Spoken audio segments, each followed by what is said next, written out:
Professor Rukhan from Houston, Texas. From time to time, you have quoted John Maynard Keynes, the British economist. So I would assume that you have read his investment writings very extensively. What are 2 or 3 investment lessons, in your opinion, one can learn from that economist? Well, I forget which. I think it's chapter 8 of the General Theory. You remember, Charlie, or is it chapter? No.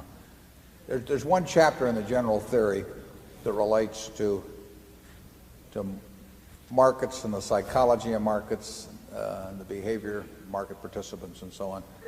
That probably, aside from Ben Graham's 2 chapters, 8 and 20, in The Intelligent Investor, I think you'll find you get as much wisdom from reading that as anything written in investments, and you'll know it when you see it in the General Theory. It's a chapter that jumps out to you about securities and so on. And it could be chapter 8, but I may be wrong on that.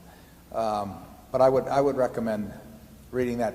Keynes and Graham, from vastly different starting points, came to the same conclusion at about the same time in the 30s as to the soundest way to invest over time.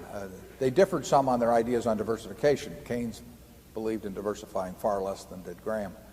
But Keynes started off with the wrong theory, I would say, in the 20s, and he essentially tried to predict business cycles and markets, and then shifted to fundamental analysis of businesses in the 30s and did extremely well. And about the same time Graham was writing his first material, I think Janet Lowe in her book on Ben Graham actually has a little correspondence that took place between Keynes and Ben. So I would advise you to read that. And there's some letters of his of Keynes's that he wrote to co-trustees of life insurance societies and colleges and so on that I think you'd find interesting too.